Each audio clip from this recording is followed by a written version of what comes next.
किसी भी competitive exam को देने वाले हो, देने जा रहे हो, देन सबसे पहली चीज जो तुम्हारी क्लियर होनी चाहिए वो है तुम्हारा वाई। तुम्हें भी पता है, मुझे भी पता है कि लोग इतना अर्ली स्टार्ट कर रहे हैं कि अगर आप जितना भी लेट करते हो आप पीछे जा रहे हो, खुद को बहुत पीछे ढकेल रहे हो। और जितने भी मार्क्स का पेपर है उसमें से 50% आपके क्वालिफाइंग मार्क्स होने चाहिए, उससे नीचे है then you are not qualified. NSO, national science olympiad.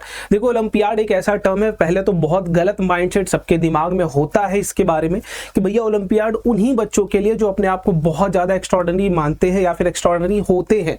देखो एक सिंपल सी चीज आप अपने आप को दिमाग में बैठाना कि आज से 10 साल बाद, 11 साल बाद, 8 साल बाद, जिस भी क्लास लेवल पर अकॉर्डिंग टू दैट आप अपने आप को कहां देखना चाहते हो। आप अपने आप को एक अच्छी जगह IITian बनना देखना चाहते हो, या एक डॉक्टर बनना देखना चाहते हो, या फिर किसी रिसर्च के फील्ड में देखना चाहते हो। अगर इन तीनों में से किसी भी एक सेक्टर में खुद को आप देखना चाह रहे हो, देन आपको किसी न किसी एक पर्टिकुलर दैट रिक्वायर्ड फील्ड के ओलंपियाड में जरूर अपीयर करना चाहिए, क्योंकि ये आपको बेसिक लेवल पर यह सिखाता है कि आपको कितनी मेहनत करनी है अपनी गोल्स को अचीव करने के लिए। सबसे पहले बात करते हैं आज की ओलंपियाड के बारे में, विच इज एनएसओ।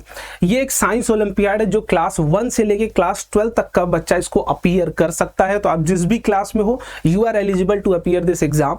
अब एक एक करके सारी डिटेल्स की हम बात करेंगे। मैं आपसे एक कमिटमेंट चाहता हूं या एक कमेंट ऐसा चाहता हूं कि आप इस एग्जाम को अगर अपीयर करने वाले हो देन क्यों अपीयर करने वाले हो, क्योंकि वो एक डेडिकेशन तुम्हारा शो करेगा कि हाँ तुम अपने आप को कितना फोर्स करते हो, कितना तुम कमिटेड हो अपने आने वाली लाइफ को लेके। अगर तुम्हें किसी भी ओलंपियाड या फिर किसी भी कॉम्पिटिटिव एग्जाम को देने वाले हो, देने जा रहे हो, देन सबसे पहली चीज जो तुम्हारी क्लियर होनी चाहिए वो है तुम्हारा वाई, कि हम इस एग्जाम को क्यों अपीयर कर रहे हैं और हमें इस एग्जाम को क्यों क्रैक करना है। तो उस चीज के लिए पहले आप मुझे कमेंट बॉक्स में बताइए कि भैया मैं ये एग्जाम इसलिए अपीयर करने वाला हूं, खुद को प्रूफ करने के लिए, पेरेंट्स को प्राउड फील कराने के लिए, या जो भी हो सकता है तुम्हारा मोटिवेशन, उसके लिए तुम अपीयर करने वाले हो। पहले आप उस बात को कमेंट बॉक्स में बताइए।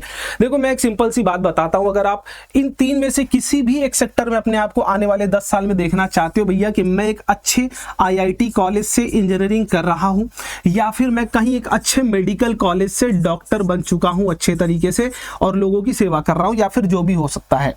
अब तीसरा हो सकता है कि मैं किसी भी एक रिसर्च फील्ड में जा रहा हूं, साइंस के रिसर्च फील्ड में अपने आप को देख रहा हूं। अगर इन तीनों में से खुद को आप कहीं भी देखना चाह रहे हो देन आपके लिए ये वाला ओलंपियाड विच इज एनएसओ ये बहुत इंपॉर्टेंट होने वाला है, क्योंकि ये आपके बेसिक्स को बनाने की पूरी जिम्मेदारी लेता है कि भैया आप जिस भी बेसिक लेवल पर आप अभी खुद को देख रहे हो, खुद को पढ़ाई कर रहे हो, वहां आप कहां स्टैंड करते हैं और आपको वहां से कितना और ऊपर आने की जरूरत है। तो एक एक करके हम लोग डिटेल की बात करेंगे, बट बिफोर दैट मेरे भाई आपका ये वाई जरूर क्लियर होना चाहिए कि इस एग्जाम को हम क्यों अपीयर करने वाले हैं। सबसे पहले बात करते हैं दोस्त एलिजिबिलिटी क्राइटेरिया क्या होने वाला है इस एग्जाम के लिए, आप एलिजिबल हो या नहीं हो ये सबसे पहले जानना है ना। ये है नेशनल साइंस ओलंपियाड। कौन कंडक्ट कराता है? SOF कंडक्ट कराता है। इसकी पूरी डिटेल आपको कहां मिल जाएगी? SOF की खुद की वेबसाइट है SOF। आप यहां इसको डायरेक्ट ही गूगल पे आप डालोगे SOF science olympiad foundation, directly आपको वहां वेबसाइट पे लेके जाएगा, हर एक डिटेल आपको वहां मिल जाएगी। ठीक है, अब बात करते हैं एलिजिबिलिटी की। भैया क्या क्या क्या एलिजिबिलिटी है? स्टूडेंट्स फ्रॉम क्लासेस 1 to 12, मतलब आप किसी भी क्लास में पढ़ रहे हो, you are eligible to appear this exam. आप किसी भी क्लास में हो, 1 से लेकर 12th में आप इस एग्जाम को अपीयर कर सकते हो, फॉर्म फिल कर सकते हो, एग्जाम को दे सकते हो और क्रैक भी कर सकते हो। ठीक है, चलिए आगे बात करते हैं। इनरोल इन ए स्कूल रिकॉग्नाइज्ड बाय SOF। अगर आपका स्कूल SOF से अफिलिएटेड है तो, अगर नहीं है देन स्कूल ऑटोमेटिकली अपने आप को वहां रजिस्टर करा सकता है। थोड़ा सा आपको फोर्स करना पड़ेगा आपको टीचर को, अगर वो रजिस्टर्ड नहीं है then, but mostly schools registered होते हैं। एप्लीकेशन प्रोसेस कैसे होगा भैया? स्कूल्स के थ्रू होगा, आप डायरेक्ट इसके एप्लीकेशन नहीं कर सकते हैं। तो ये ओलंपियाड एक ऐसा ओलंपियाड जो स्कूल ही कंडक्ट कराएगा, स्कूल ही फॉर्म फिलिंग करेगा और एग्जाम भी स्कूल ही कंडक्ट कराएगा आपका। एग्जाम मोड कैसा होता है भैया? ऑफलाइन एग्जाम होता है। चलिए आगे बात करते हैं हम लोग सिलेबस के लिए। भैया सिलेबस क्या होने वाला है? देखो रेस्पेक्टिव आप जिस भी क्लास में पढ़ रहे हो सेम सिलेबस होने वाला है, बस थोड़ी सी आपकी मेंटल एबिलिटी, एक थिंकिंग वाला प्रोसेस आपका ऐड हो जाता है।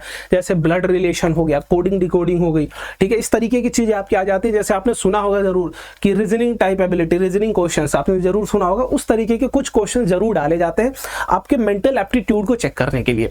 ठीक है, तो फिलहाल हम लोग बात करेंगे, मोस्टली हमारा जो फोकस है वो 9th और 10th वाले बच्चों के लिए, तो मैं 9th और 10th वाले बच्चों के लिए बताऊंगा। बट अगर आपको कंप्लीट डिटेल चाहिए then let me know in the comment box, मैं आपके रेस्पेक्टिव क्लास के लिए भी वो सारी चीज डिटेल्स आपको वहां बता दूंगा।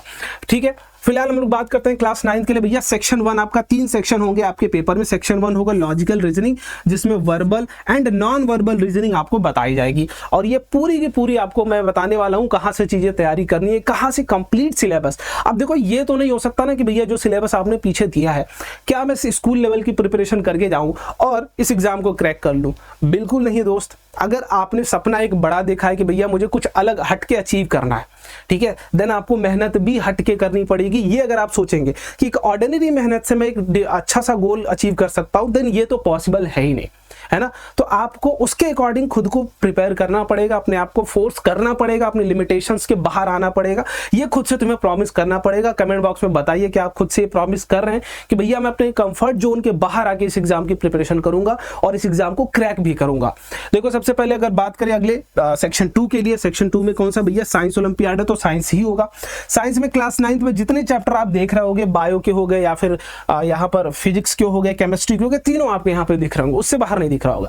बट रियलिटी इज डिफरेंट कि भैया क्वेश्चन जो होंगे वो इनसे तो होंगे बट उनका लेवल बहुत अच्छा होगा, उसके लिए प्रिपरेशन लेवल भी आपको अच्छी रखनी पड़ेगी। आगे बात करते हैं सेक्शन 3 क्या, अचीवर्स सेक्शन। यही वाले सेक्शन जो आपको परेशान करते हैं, higher order thinking questions, syllabus as per section 2। जो सेक्शन 2 का सिलेबस है वही सेक्शन 3 का सिलेबस है, बस यहाँ पर जो क्वेश्चंस होंगे वो हाईली ऑर्डर थिंकिंग वाले होंगे, तो अपने आप को उस तरीके से आपको प्रिपेयर करना पड़ेगा। अब बात करते हैं क्लास 10 के सिलेबस के लिए। क्लास 10 के लिए सिलेबस भी सेम सेक्शन 3 होंगे, सेक्शन 1, सेक्शन 2, सेक्शन 3। सेक्शन 1 में लॉजिकल रीजनिंग होगा, verbal and non verbal reasoning होगा। सेक्शन 2 में साइंस होगा, वही क्लास 10 के चैप्टर्स आपको दिख रहे होंगे। और फिर वही बात बोलूंगा कि थोड़ी सी रियलिटी डिफरेंट है कि आपको क्वेश्चंस को थोड़ा सा अलग से हटके प्रिपेयर करना पड़ेगा। थर्ड की बात करते हैं achiever section, higher order thinking questions यहां पर भी आएंगे, सेक्शन 2 का ही सिलेबस होने वाला है। एलिजिबिलिटी क्राइटेरिया की बात करें तो कब से कब होता है भैया, 1 से 12 तक होता है, मैंने बता रखा है पहले बट एक बार और रिपीट कर दे रहा हूं। और इसके बाद मे change depending on the exam level, ठीक है। एलिजिबिलिटी क्राइटेरिया डिफरेंट हो सकता है क्योंकि 2 लेवल का एग्जाम होता है, सिंगल लेवल एग्जाम भी होता है कुछ कुछ। For instances to qualify for level 2 exam, अगर लेवल 2 एग्जाम आपको क्वालिफाई करना है, the class topper must compete against, आपकी क्लास में टोटल मिनिमम आपके 10 बच्चे होने ही चाहिए। ऐसा नहीं कि 2 लोगों की क्लास है 2 ही लोग आप कंपीट करने आ गए, बिल्कुल नहीं, और 2 तो सिलेक्ट हो ही जाओगे। तो उससे बढ़िया है कि आपको मिनिमम जो रिक्वायरमेंट है कि आपकी क्लास में टोटल 10 बच्चे होने ही चाहिए, मिनिमम ये रिक्वायरमेंट है। एंड आप अपने जो भी जितने भी मार्क्स का पेपर है उसमें से 50% आपके क्वालिफाइंग मार्क्स होने चाहिए, उससे नीचे है then you are not qualified, ठीक है। क्लास वाइज टॉपर, आपकी जो क्लास वाइज टॉप 5% बच्चे होंगे वो लेवल 2 के लिए भरे जाते हैं, उनको सिलेक्ट किया जाता है फॉर लेवल 2, ठीक है। आगे बात करते हैं एग्जाम के पैटर्न की। भैया एग्जाम का पैटर्न कब होने वाला है, कैसा होने वाला है, तो अगर लेवल 1 की बात करता हूं, 2 लेवल का एग्जाम है। लेवल 1 की हम लोग पर्टिकुलरली बात करें तो आपके स्कूल में ही होगा और स्कूल के आवर्स में ही होगा जब भी स्कूल होता है। ऑब्जेक्टिव टेस्ट होगा, टोटल 35 क्वेश्चन पूछे जाते हैं 1 से 4th क्लास के लिए। 50 क्वेश्चन पूछे जाते हैं कितने भैया, 5 to 12th क्लास के लिए। कितने देर का पेपर होता है, 1 घंटे का पेपर होता है आपका कंप्लीट। अगर हम लोग फिलहाल 5 to 10 की बात करें तो भैया क्या क्या होंगे क्वेश्चन, लॉजिकल रीजनिंग के टोटल 10 क्वेश्चन होंगे, 1 मार्क्स के लिए 10 मार्क्स का। साइंस के टोटल 35 क्वेश्चन होंगे, 1 मार्क्स के 35 नंबर के लिए। अचीवर सेक्शन में फिर से साइंस ही है, 5 क्वेश्चन होंगे टोटल, 3 नंबर के 1 क्वेश्चन, टोटल 15 मार्क्स के लिए, मतलब टोटल 60 मार्क्स का पेपर होगा और 60 मिनट का पेपर होने वाला है। क्लियर है। चलिए अब लोग आगे बात कर लेते हैं लेवल 2 के लिए। लेवल 2 के लिए पैटर्न आई थिंक सेम ही रहने वाला है, बट अगर हम लोग फिलहाल अगर बात करते हैं तो क्राइटेरिया क्या भैया, कैसे हमें होल्ड कराया जाता है, कैसे क्वालिफाइंग क्या होता है, कैसे क्वालिफायर्स हम लोग होते हैं। लेवल 2 के लिए तो टॉप 5% बताया कि हर एक क्लास से लिया जाता है। Top 25 class and zone wise rank आपके होल्डर जो होते हैं वो लेवल 2 के लिए क्वालिफाई हो जाते हैं। Class topper with at least 10 participant, मैंने सेम चीज आपको बता रखी थी ऑलरेडी। अब आगे बात करते हैं भैया प्रिपरेशन जो है वो करनी कैसे है, कैसे हम चीजों को प्रिपेयर करें, क्योंकि मैंने बताया 9th का ही सिलेबस है, 10th का ही सिलेबस है। बट मेरे दोस्त मैंने एक रियलिटी चेक भी आपको दिया था कि 9th और 10th का सिलेबस सिर्फ पढ़ने से आप इस एग्जाम को क्रैक नहीं कर सकते हो, आपकी प्रिपरेशन थोड़ी अलग होनी चाहिए, जिसके लिए हमने पिछले साल भी एक प्रॉपर आप लोगों के लिए एक छोटी सी हेल्प करने की कोशिश करा था हमने, कि पिछले साल भी ये बैच लेके आए थे और पिछले साल के भी बच्चों ने फोड़ा था। इस बार भी थोड़े से और एनर्जी के साथ, थोड़े और लेवल अपग्रेड के साथ हम लोग आपके सामने लेके आ रहे हैं स्पार्क 2.0। ये बैच है क्या भैया? देखो सबसे पहली चीज बता रहा हूँ, क्यों ये आपके लिए एग्जाम हम लोग करा रहे हैं, क्यों ये बैच आपके लिए ये चीजें हम लेके आ रहे हैं, क्योंकि हो सकता है तुम मेरे दोस्त अपने आप को कहीं ना कहीं IIT के लिए प्रिपेयर करना चाहते हो सकता है कहीं ना कहीं अपने आप को आप नीट के लिए प्रिपेयर करना चाहते हो, या फिर हो सकता है खुद को आप कहीं ना कहीं किसी न किसी ओलंपियाड के लिए प्रिपेयर करना चाहते हो, not only science, math olympiad भी हो सकता है।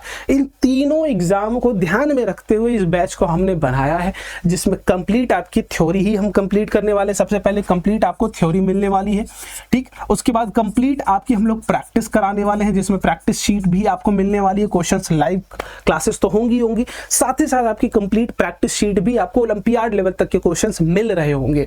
अगर इन एनी केस आप लेक्चर मिस कर जाते हो, देन आपकी पूरी की पूरी रिकॉर्डेड क्लास भी अवेलेबल रहती है।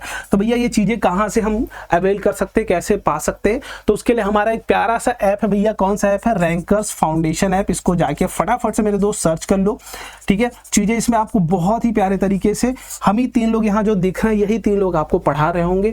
हर एक सवाल, हर एक कॉन्सेप्ट को फील कराने की कोशिश कर रहे होंगे, क्योंकि ओलंपियाड क्रैक करने के लिए सबसे जरूरी है तुम्हारी फीलिंग ऑफ सब्जेक्ट।